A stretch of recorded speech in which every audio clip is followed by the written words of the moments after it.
Capítulo 10. Hacerse accesible al poder. Jueves, agosto 17, 1961. Apenas bajé del coche, me quejé con don Juan de no sentirme bien. Siéntate, siéntate, dijo suavemente, y casi me llevó de la mano a su pórtico. Sonrió y me palmeó la espalda. 2 semanas antes, el 4 de agosto, don Juan, como había dicho, cambió de táctica conmigo y me permitió ingerir unos botones de peyote. Durante la parte álgida de mi experiencia alucinatoria, jugué con un perro que vivía en la casa donde la sesión tuvo lugar. Don Juan interpretó mi interacción con el perro como un evento muy especial. Aseveró que en momentos de poder como el que yo viví entonces, el mundo de los asuntos ordinarios no existía y nada podía darse por hecho, que el perro no era en realidad un perro sino la encarnación de Mescalito, el poder o deidad contenido en el peyote. Los efectos posteriores de aquella experiencia fueron un sentido general de fatiga y melancolía, así como la incidencia de sueños y pesadillas excepcionalmente vívidos. ¿Dónde está tu equipo de escribir?, preguntó don Juan cuando tomé asiento en el pórtico. Yo había dejado mis cuadernos en el coche. Don Juan fue y sacó con cuidado mi portafolio y lo trajo a mi lado. Preguntó si al caminar solía llevar mi portafolio. Dije que sí. Eso es una locura, repuso. Te he dicho que cuando camines no lleves nada en las manos. Consigue una mochila. Reí. La idea de llevar mis notas en una mochila era absurda. Le dije que por lo común usaba traje, y que una mochila sobre un traje de 3 piezas ofrecería un espectáculo risible. Ponte el saco encima de la mochila, dijo él. Mejor que la gente te crea jorobado, y no que te arruines el cuerpo cargando todo esto. Me instó a sacar mi libreta y escribir. Parecía esforzarse deliberadamente por ponerme a mis anchas. Volví a quejarme de la sensación de incomodidad física y el extraño sentimiento de desdicha que experimentaba. Don Juan rió y dijo, «Estás empezando a aprender». Tuvimos entonces una larga conversación. Dijo que Mescalito, al permitirme jugar con él, me había señalado como un escogido y que don Juan, aunque el oráculo lo desconcertaba porque yo no era indio, iba a pasarme ciertos conocimientos secretos. Dijo que él mismo había tenido un benefactor que le enseñó a convertirse en hombre de conocimiento. Sentí que algo terrible estaba a punto de ocurrir. La revelación de que yo era su escogido, junto con la indudable rareza de sus modos y el efecto devastador que el peyote había tenido sobre mí, creaban un estado de aprensión e indecisión insoportables. Pero don Juan desechó mis sentimientos, recomendándome pensar únicamente en la maravilla de Mescalito jugando conmigo. No pienses en nada más, dijo. El resto te llegará solo. Se puso en pie y me dio palmaditas en la cabeza y dijo con voz muy suave, te voy a enseñar a hacerte guerrero del mismo modo que te he enseñado a cazar. Pero te hago la advertencia de que aprender a cazar no te ha hecho cazador, ni el aprender a ser guerrero te hará guerrero. Experimenté un sentimiento de frustración, una desazón física que bordeaba en la angustia. Me quejé de los vívidos sueños y pesadillas que tenía. Don Juan pareció deliberar un momento y volvió a sentarse. Son sueños raros, dije. Siempre has tenido sueños raros, replicó. Le digo, esta vez son de veras más raros que cualesquiera que haya tenido. No te preocupes. Solo son sueños. Como los sueños de cualquier soñador común y corriente, no tienen poder.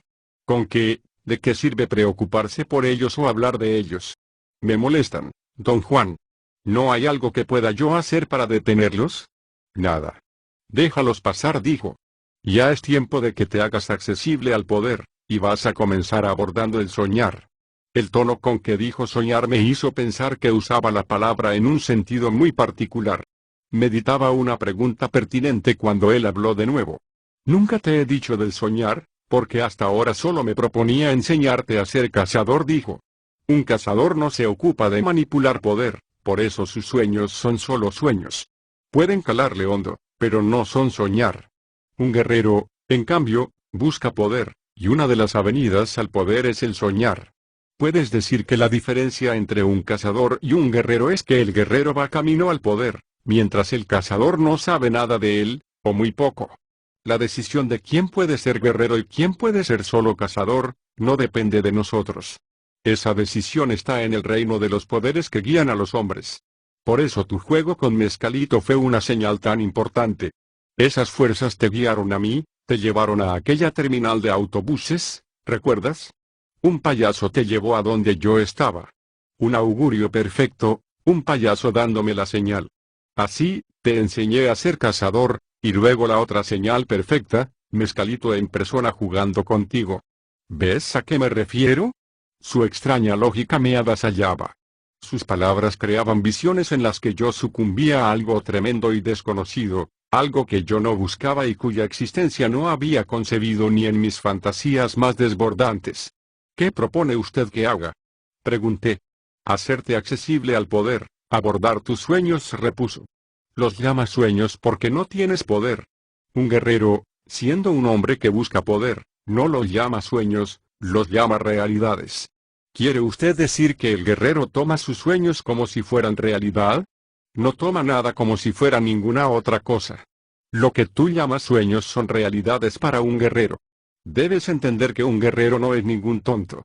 Un guerrero es un cazador inmaculado que anda a caza de poder, no está borracho, ni loco, y no tiene tiempo ni humor para fanfarronear, ni para mentirse a sí mismo, ni para equivocarse en la jugada. La apuesta es demasiado alta. Lo que pone en la mesa es su vida dura y ordenada, que tanto tiempo le llevó a perfeccionar. No va a desperdiciar todo eso por un estúpido error de cálculo, o por tomar una cosa por lo que no es. El soñar es real para un guerrero porque allí puede actuar con deliberación, puede escoger y rechazar, puede elegir, entre una variedad de cosas, aquellas que llevan al poder, y luego puede manejarlas y usarlas, mientras que en un sueño común y corriente no puede actuar con deliberación. ¿Quiere usted decir entonces, don Juan, que el soñar es real? Claro que es real. ¿Tan real como lo que estamos haciendo ahora? Si se trata de hacer comparaciones, yo diría que a lo mejor es más real. En el soñar tienes poder, puedes cambiar las cosas, puedes descubrir incontables hechos ocultos, puedes controlar lo que quieras. Las premisas de don Juan siempre me resultaban atractivas a cierto nivel. Yo comprendía fácilmente su gusto por la idea de que uno podía hacer cualquier cosa en los sueños, pero no me era posible tomarlo en serio. El salto era demasiado grande. Nos miramos un momento. Sus aseveraciones eran locas, y sin embargo, hasta donde yo sabía, él era uno de los hombres más cuerdos que yo había conocido. Le dije que no podía creerlo capaz de tomar sus sueños por realidades. Él rió chasqueando la lengua, como si conociese la magnitud de mi posición insostenible. Luego se levantó sin decir palabra y entró en la casa. Quedé sentado largo rato, en un estado de estupor, hasta que don Juan me llamó a la parte trasera de su casa. Había preparado atole de maíz, y me dio un cuenco. Le pregunté por las horas de vigilia. Quería saber si daba a ese tiempo un nombre en particular. Pero él no comprendió o no quiso responder. ¿Cómo llama usted a lo que estamos haciendo ahora? Pregunté, queriendo decir que lo que estábamos haciendo era realidad, en contraposición con los sueños. Yo lo llamo comer, dijo, conteniendo la risa. Yo lo llamo realidad, dije. Porque nuestro comer está verdaderamente teniendo lugar. El soñar también tiene lugar, repuso con una risita. Y lo mismo el cazar, el caminar, el reír. No insistí en la discusión, a pesar de que ni estirándome más allá de mis límites me era posible aceptar su planteamiento. Él parecía deleitarse con mi desesperación. Apenas terminamos de comer, dijo como al acaso que íbamos a salir de excursión, pero no recorreríamos el desierto como habíamos hecho antes. Esta vez será distinto, dijo. De ahora en adelante vamos a ir a sitios de poder, vas a aprender a ponerte al alcance del poder. Expresé nuevamente mi conflicto. Dije no estar calificado para tal empresa. Vamos, te estás entregando a miedos tontos, dijo él en voz baja, dándome palmadas en la espalda y sonriendo con benevolencia. He estado alimentando tu espíritu de cazador. ¿Te gusta dar vueltas conmigo por este hermoso desierto? Es demasiado tarde para volverte atrás. Echó a andar para adentrarse en el chaparral. Con la cabeza me hizo gesto de seguirlo. Yo habría podido ir a mi coche y marcharme, pero me gustaba andar con él por ese hermoso desierto. Me gustaba la sensación, experimentada solo en su compañía, de que este era en verdad un mundo tremendo y misterioso, pero bello. Como él decía, me hallaba enganchado. Don Juan me condujo a los cerros hacia el este. Fue una larga caminata. El día era cálido, Sin embargo, el calor, que de ordinario me habría parecido insoportable, pasaba desapercibido de alguna manera. Nos adentramos bastante en una cañada, hasta que don Juan hizo un alto y tomó asiento a la sombra de unos peñascos. Yo saqué de mi mochila unas galletas, pero me dijo que no perdiera mi tiempo en eso. Dijo que debía sentarme en un sitio prominente. Señaló un peñasco aislado, casi redondo, a 3 o 4 metros de distancia, y me ayudó a trepar a la cima. Pensé que también él se sentaría allí, pero escaló solo parte del camino para darme unos trozos de carne seca. Me dijo, con una expresión mortalmente seria, que era carne de poder y debía mascarse muy despacio y no había que mezclarla con otra comida. Luego regresó a la zona sombreada y tomó asiento con la espalda contra una roca. Parecía relajado, casi soñoliento. Permaneció en la misma postura hasta que hube acabado de comer. Entonces enderezó la espalda e inclinó la cabeza a la derecha. Parecía escuchar con atención. Me miró 2 o 3 veces, se puso en pie abruptamente y empezó a recorrer el entorno con los ojos, como haría un cazador. Automáticamente me congelé en mi sitio, solo movía los ojos para seguir sus movimientos. Con mucho cuidado se metió detrás de unas rocas, como si esperara que llegasen presas al área donde nos hallábamos. Advertí entonces que estábamos en un recodo redondo, a manera de ensenada en la cañada seca, rodeado por peñascos de piedra arenisca. Repentinamente, don Juan dejó la protección de las rocas y me sonrió. Estiró los brazos, bostezó y fue hacia el peñasco donde me encontraba. Relajé mi tensa posición y torné asiento. ¿Qué pasó?, pregunté en un susurro. Él me respondió, gritando, que no había por allí nada de qué preocuparse. Sentí de inmediato una sacudida en el estómago. La respuesta estaba fuera de lugar, y me resultaba inconcebible que hablase a gritos sin tener una razón específica para ello. Empecé a deslizarme hacia tierra, pero él gritó que debía quedarme allí un rato más. ¿Qué hace usted?, pregunté. Sentándose, se ocultó entre 2 rocas al pie del peñasco donde yo estaba, y luego dijo, en voz muy alta, que solo había estado cerciorándose porque le pareció haber oído un ruido. Pregunté si había oído a algún animal grande. Se llevó la mano a la oreja y gritó que no me oía y que yo debía gritar. A mi vez, me sentía incómodo vociferando, pero él me instó, en voz alta, a hablar fuerte. Grité que quería saber qué ocurría, y él respondió de igual manera que de verdad no había nada por allí. Preguntó si veía yo algo fuera de lo común desde la cima del peñasco. Dije que no, y me pidió describirle el terreno hacia el sur. Conversamos a gritos durante un rato, y luego me hizo seña de bajar. Cuando estuve a su lado, me susurró al oído que los gritos eran necesarios para dar a conocer nuestra presencia, pues yo tenía que hacerme accesible al poder de ese ojo de agua específico. Miré en torno, pero no vi el ojo de agua. Don Juan indicó que estábamos parados sobre él. Aquí hay agua, dijo en un susurro, y también poder. Aquí hay un espíritu y tenemos que sonsacarlo, a lo mejor viene tras de ti. Quise más información acerca del supuesto espíritu, pero don Juan insistió en el silencio total. Me aconsejó permanecer absolutamente quieto, sin dejar escapar un susurro ni hacer el menor movimiento que traicionara nuestra presencia. Al parecer, le era fácil pasar horas enteras en completa inmovilidad. Para mí, sin embargo, resultaba una tortura. Se me durmieron las piernas, la espalda me dolía, y la tensión aumentaba en torno a mi cuello y mis hombros. Tenía todo el cuerpo frío e insensible. Me hallaba en gran incomodidad cuando don Juan finalmente se puso de pie. Simplemente se incorporó de un salto y me tendió la mano para ayudarme a levantarme. Al tratar de estirar las piernas, tomé conciencia de la facilidad inconcebible con que don Juan se puso en pie tras horas de inmovilidad. Mis músculos tardaron un buen rato en recobrar la elasticidad necesaria para caminar. Don Juan emprendió el regreso a la casa. Caminaba con extrema lentitud. Marcó un largo de 3 pasos como la distancia a la cual yo debía seguirlo. Dio rodeos en torno a la ruta de costumbre y la cruzó 4 o 5 veces en distintas direcciones. Cuando por fin llegamos a su casa, la tarde declinaba.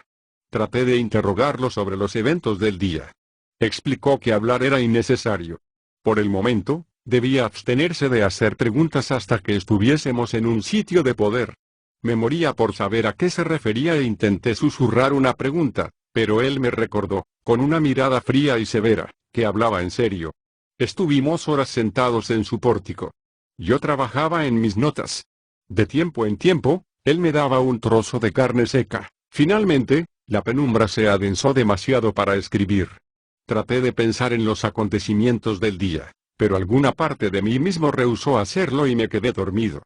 Sábado, agosto 19, 1961. Ayer en la mañana, don Juan y yo fuimos al pueblo y desayunamos en una fonda. Él me aconsejó no cambiar demasiado drásticamente mis hábitos alimenticios. Tu cuerpo no está acostumbrado a la carne de poder, dijo. Te enfermarías si no comieras tu comida. Él mismo comió con gran apetito. Cuando hice una broma al respecto, se limitó a decir, a mi cuerpo le gusta todo.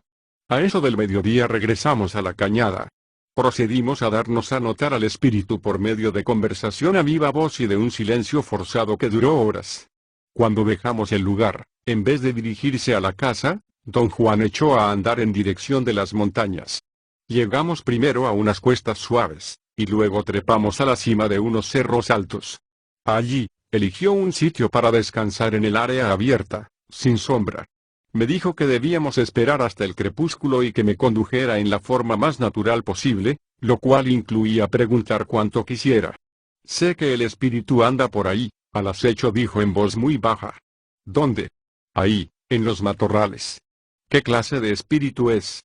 Me miró con expresión intrigada y repuso, ¿cuántas clases hay? Ambos reímos. Yo hacía preguntas por puro nerviosismo. Saldrá a la puesta del sol, dijo. No más tenemos que esperar. Permanecí en silencio. Me había quedado sin preguntas. Ahora es cuando hay que seguir hablando, dijo. La voz humana atrae a los espíritus. Hay uno ahí acechando en estos momentos. Nos estamos poniendo a su alcance, así que sigue hablando. Experimenté un sentido idiota de vacuidad. No se me ocurría nada que decir. Don Juan rió y me palmeó la espalda. Eres todo un caso, dijo. Cuando tienes que hablar, pierdes la lengua. Anda, dale a las encías. Hizo un gesto hilarante de entrechocar las encías, abriendo y cerrando la boca a gran velocidad. Hay ciertas cosas de las que solo hablaremos, de hoy en adelante, en sitios de poder, prosiguió. Te he traído aquí porque esta es tu primera prueba. Este es un sitio de poder, y aquí solo podemos hablar de poder. Yo en realidad no sé lo que es el poder, dije. El poder es algo con lo cual un guerrero se las ve, repuso. Al principio es un asunto increíble, traído a la mala, hasta pensar en el poder es difícil. Eso es lo que te está pasando ahora. Luego, el poder se convierte en cosa seria, uno capaz ni lo tenga, o ni siquiera se dé cuenta cabal de que existe, pero uno sabe que hay algo allí, algo que no se notaba antes. Es en ese entonces que el poder se manifiesta como algo incontrolable que le viene a uno. No me es posible decir cómo viene ni qué es en realidad. No es nada, y sin embargo hace aparecer maravillas delante de tus propios ojos. Y finalmente, el poder es algo dentro de uno mismo, algo que controla nuestros actos y a la vez obedece nuestro mandato. Hubo una corta pausa. Don Juan me preguntó si había entendido.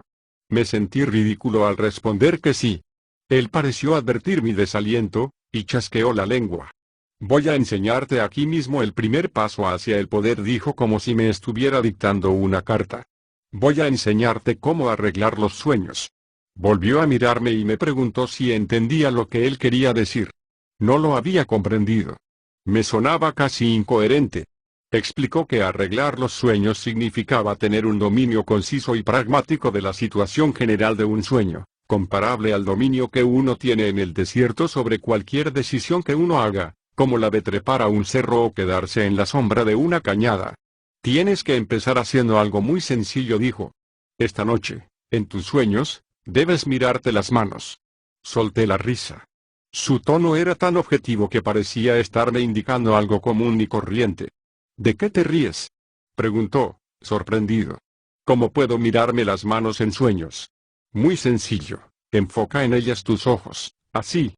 Inclinó la cabeza hacia adelante y se quedó viendo sus manos, con la boca abierta. El gesto era tan cómico que no pude menos que reír. En serio, ¿cómo espera usted que haga eso?, pregunté. Como te dije, respondió, seco. Claro, puedes mirarte lo que te dé tu chingada gana, los pies, O la panza, o el pito, si quieres. Te dije las manos porque fueron lo que a mí se me hizo más fácil mirar. No pienses que es un chiste. Soñar es igual de serio que ver o morir o cualquier otra cosa en este temible y misterioso mundo. Tómalo como una cosa divertida. Imagina todas las cosas inconcebibles que podrías lograr. Un hombre que caza poder no tiene casi ningún límite en su soñar. Le pedí darme algunas indicaciones o señales más precisas. No hay ninguna indicación, dijo. Solo que te mires las manos. Tiene que haber algo más que usted puede decirme, insistí. Sacudió la cabeza y achicó los ojos, lanzándome vistazos breves. Cada uno de nosotros es distinto, dijo por fin. Lo que tú llamas señales precisas no sería sino lo que yo mismo hice cuando estaba aprendiendo. No somos iguales, ni siquiera nos parecemos un poco. Quizá me ayude cualquier cosa que usted diga. Sería más sencillo que empezaras a mirarte las manos, y ya. Parecía estar organizando sus ideas, su cabeza osciló de arriba a abajo. Cada vez que miras una cosa en tus sueños, esa cosa cambia de forma, dijo tras un largo silencio. La movida de arreglar los sueños, está claro, no es solo mirar las cosas, sino mantenerlas a la vista. El soñar es real cuando uno ha logrado poner todo en foco. Entonces no hay diferencia entre lo que haces cuando duermes y lo que haces cuando no estás dormido. ¿Ves a qué me refiero? Confesé que, si bien comprendía lo que me había dicho, era incapaz de aceptar su planteamiento. Hice la observación de que, en un mundo civilizado, numerosas personas sufrían ilusiones y no podían distinguir entre los hechos del mundo real y lo que tenía lugar en sus fantasías. Tales personas, dije, eran sin duda enfermos mentales, y mi inquietud crecía siempre que don Juan me recomendaba actuar como un loco. Después de mi larga explicación, don Juan hizo un cómico gesto de desesperanza llevándose las manos a las mejillas y suspirando hondamente. Deja en paz tu mundo civilizado, dijo.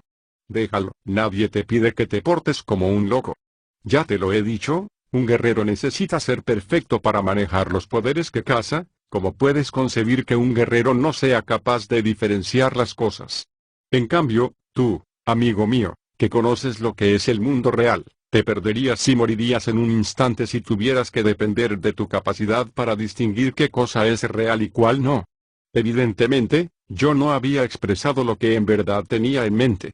Cada vez que protestaba, no hacía más que dar voz a la insoportable frustración de hallarme en una posición insostenible. No trato de convertirte en un hombre enfermo y loco, prosiguió don Juan. Eso puedes hacerlo tú mismo sin ayuda mía. Pero las fuerzas que nos guían te trajeron a mí, y yo me he esforzado por enseñarte a cambiar tus costumbres idiotas y vivir la vida fuerte y clara de un cazador.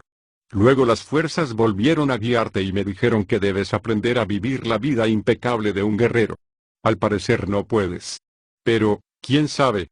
Somos tan misteriosos y tan temibles como este mundo impenetrable, con que, ¿quién sabe de lo que seas capaz?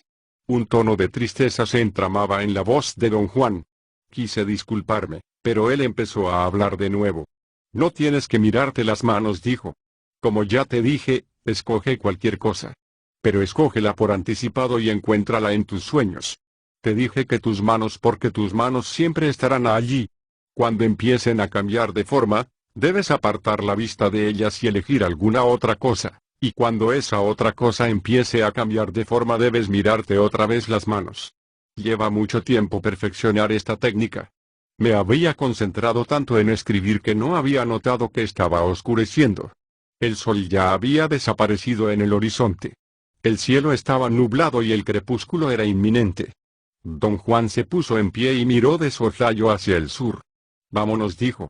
Tenemos que caminar al sur hasta que el espíritu del ojo de agua se manifieste. Caminamos una media hora. El terreno cambió abruptamente y llegamos a una zona sin arbustos. Había un cerro grande y redondo donde había ardido la maleza. Parecía una cabeza calva. Caminamos hacia él. Pensé que don Juan iba a subir la suave ladera, pero en vez de ello se detuvo y adoptó una postura muy atenta.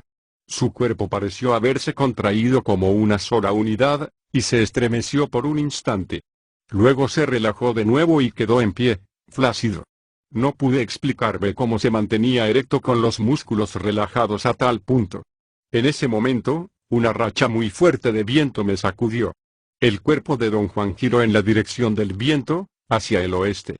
No usó los músculos para dar la vuelta, o al menos no los usó como yo los usaría al girar. Más bien, pareció que lo jalaban desde afuera. Era como si otra persona le hubiese acomodado el cuerpo para que pudiera mirar en otra dirección. Yo tenía la vista fija en él. Don Juan me miraba con el rabo del ojo. En su rostro había una expresión decidida, resuelta. Todo su ser se hallaba alerta, y yo lo contemplaba maravillado. Jamás me había visto en una situación que requiriese una concentración tan extraña. De pronto, su cuerpo se estremeció como rociado por un súbito chubasco de agua fría. Experimentó otra sacudida y luego echó a andar como si nada hubiera pasado. Lo seguí. Flanqueamos el Cerro Pelado, por el costado oriental, hasta hallarnos en su parte media. Allí se detuvo, volviéndose a encarar el oeste. Desde donde estábamos, la cima del cerro no era tan redonda y lisa como había parecido a distancia. Había una cueva, o un hoyo, cerca de la cumbre. Fijé allí la vista porque don Juan hacía lo mismo. Otra fuerte racha de viento hizo trepar un escalofrío por mi espina dorsal. Don Juan volteó hacia el sur y escudriñó el área con los ojos. Allí, dijo en un susurro y señaló un objeto en el suelo. Esforcé los ojos por ver. Había algo en el suelo, a unos 6 metros de distancia. Era café claro y se estremeció mientras lo miraba. Enfoqué allí toda mi atención. El objeto era casi redondo y parecía acurrucado, de hecho, se veía como un perro hecho bola. ¿Qué es? Susurré a don Juan. No se respondió, también susurrando, mientras observaba el objeto. ¿Qué te parece a ti? Le dije que parecía ser un perro. Demasiado grande para perro, aseveró él. Di unos pasos hacia el objeto, pero don Juan me detuvo con gentileza. Lo examiné de nuevo. Era definitivamente algún animal dormido o muerto. Casi podía verle la cabeza. Sus orejas sobresalían como las de un lobo. Para entonces, me hallaba seguro de que era un animal acurrucado. Pensé que podía ser un ternero café. Se lo dije a don Juan, en susurro. Él respondió que era demasiado compacto para ternero, y además tenía las orejas picudas. El animal volvió a estremecerse y entonces noté que estaba vivo. Pude ver que respiraba, sin embargo, no parecía respirar rítmicamente. Los alientos que tornaba eran más bien como temblores irregulares. En ese momento me di cuenta de algo. Es un animal que se está muriendo, susurré a don Juan. Tienes razón, respondió susurrando. ¿Pero qué clase de animal? Yo no podía distinguir sus rasgos específicos. Don Juan dio 2 pasos cautos en su dirección. Lo seguí. Ya estaba entonces muy oscuro, y tuvimos que dar otros 2 pasos para mantener el animal a la vista. Cuidado, me susurró don Juan al oído. Si es un animal moribundo, puede saltarnos encima con sus últimas fuerzas. El animal, fuera lo que fuese, parecía estar al borde de la muerte. Su respiración era irregular, su cuerpo se estremecía espasmódicamente, pero no cambiaba de postura. En determinado momento, sin embargo, un espasmo tremendo lo elevó por encima del suelo.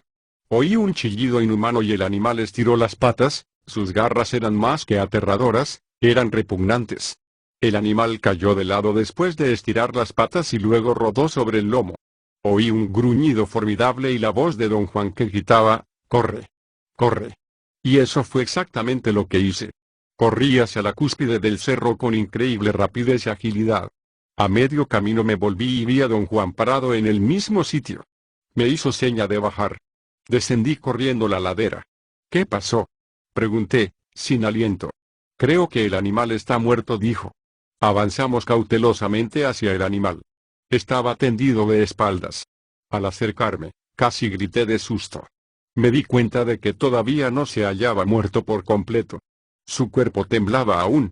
Las patas, estiradas hacia arriba, se sacudían frenéticamente. El animal estaba sin duda en sus últimas boqueadas. Caminé delante de don Juan. Una nueva sacudida movió el cuerpo del animal y pude ver su cabeza.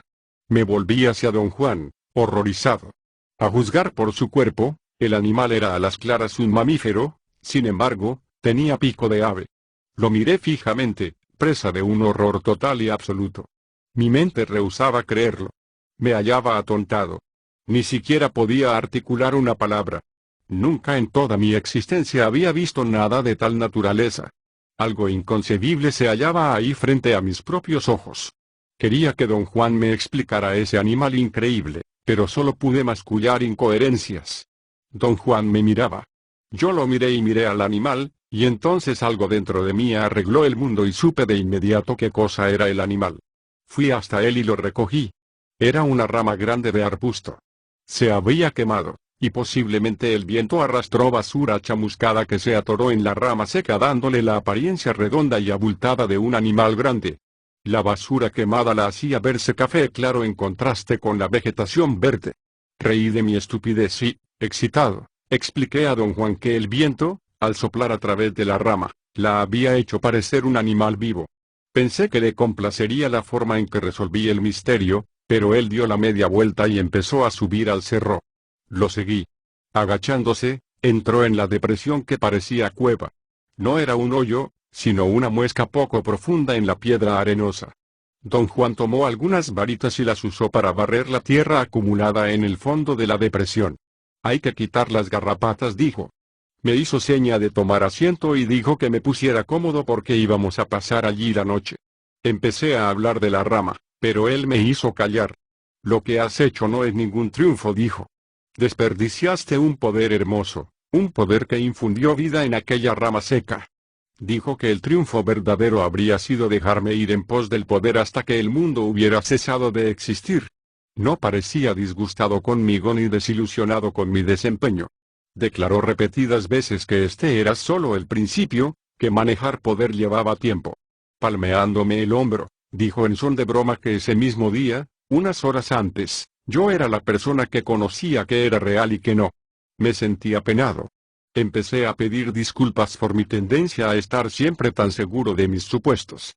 No importa, dijo él. Esa rama era un animal verdadero y estaba viva en el momento en que el poder la tocó. Siendo el poder lo que le daba vida, la movida era, como en el soñar, prolongar su visión. ¿Ves a qué me refiero? Quise preguntar otra cosa, pero me calló y dijo que yo debía permanecer en completo silencio, pero despierto, toda la noche, y que él iba a hablar un rato. Dijo que, como el espíritu conocía su voz, podía aplacarse al oírla y dejarnos en paz. Explicó que la idea de hacerse accesible al poder tenía graves implicaciones. El poder era una fuerza devastadora que fácilmente podía conducir a la muerte, y había que tratarlo con enorme cuidado. Había que ponerse sistemáticamente al alcance del poder, pero siempre con gran cautela. Se procedía poniendo en evidencia la presencia propia a través de un despliegue contenido de palabras en voz alta o cualquier otro tipo de actividad ruidosa, y luego era obligatorio observar un silencio prolongado y total. Un estallido controlado y una quietud controlada eran la marca de un guerrero. Dijo que, propiamente, yo debía haber sostenido un rato más la visión del monstruo vivo. En forma dominada, sin perder la razón ni trastornarme de excitación o miedo, debía haber pugnado por parar el mundo. Don Juan señaló que, después de mi carrera cerro arriba, me hallaba en un estado perfecto para parar el mundo. En tal estado se combinaban el temor, la impotencia, el poder y la muerte. Dijo que sería bastante difícil repetir un estado así. ¿Qué quiere usted decir con parar el mundo? Le susurré al oído. Me lanzó una mirada feroz antes de responder que era una técnica practicada por quienes cazaban poder, una técnica por virtud de la cual el mundo, tal como lo conocemos, se derrumbaba.